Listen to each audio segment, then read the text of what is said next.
Hey guys, today we're going to show you how to replant a tomato plant for bigger yields.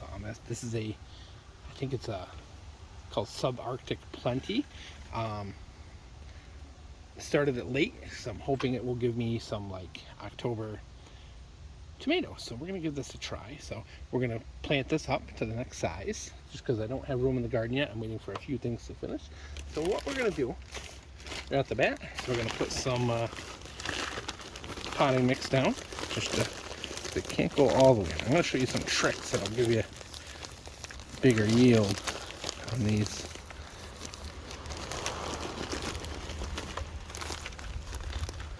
I'm going to fill this about, I don't know, 30%.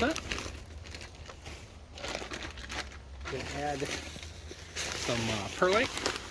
Perlite helps the soil drain, also helps oxygenate the soil. Very important amendment. So we're going to mix that together. All right, so your tomato plant, everyone stresses transplanting. It doesn't have to be a big deal, guys. So just literally, if you use plastic pots, makes the process a lot easier. Oop, and I mangled it. So cool thing about tomatoes is that they grow roots, and you can see, do this, they grow roots anywhere along the stem that you put underwater. So as you can see, I had this kind of curled up and coiled up, and we're going to continue to do that because that will provide more surface area for the root to grow and to become a big gigantic plant, which you really need late in the season. So ideally what I was trying to do is grow these things nice and tall, and then coil that plant into the roots, so that we're going to put the rest of this in. And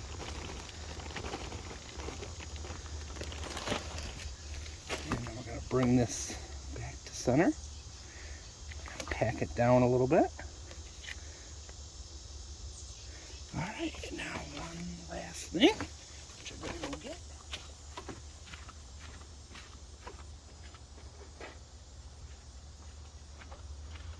Because we did disturb the plant, it is going to be a little on the fragile side.